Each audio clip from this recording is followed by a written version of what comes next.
M ശ്രീയിൽ സർക്കാർ ഒപ്പിട്ടത് വളരെ ഗൗരവമുള്ള വിഷയമാണെന്ന് മുസ്ലിം ലീഗ് നേതാവ് പി കെ കുഞ്ഞാലിക്കുട്ടി. RSSന്റെ അജണ്ട നടപ്പിലാക്കുന്ന പാഠ്യപദ്ധതിയാണ് PM ശ്രീ. ഫണ്ടിന്റെ കാര്യം പറഞ്ഞുള്ള ഒപ്പിടൽ വിശ്വസനീയമല്ല. വിഷയത്തിൽ CPI തീരുമാനമെടുത്ത ശേഷം പ്രതികരിക്കാമെന്നും UDF വന്നാൽ ഈ പാഠ്യപദ്ധതി നടപ്പാക്കില്ല എന്നും കുഞ്ഞാലിക്കുട്ടി പറഞ്ഞു.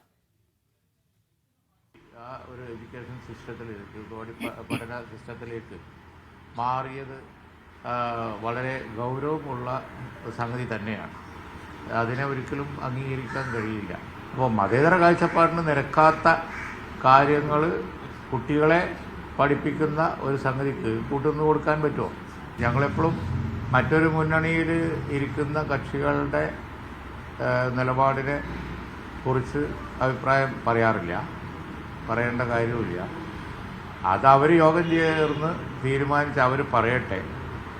പറഞ്ഞതിന് ശേഷം UDF വിലയിരുത്തേണ്ട വല്ല കാര്യങ്ങളും അവർ പറഞ്ഞതിലുണ്ടെങ്കിൽ, അല്ലെങ്കിൽ ഇന്ത്യ മുന്നണി വിലയിരുത്തേണ്ട കാര്യങ്ങളുണ്ട് എന്നുണ്ടെങ്കിൽ ഞങ്ങൾ എല്ലാവരും അത് ആലോചിക്കും.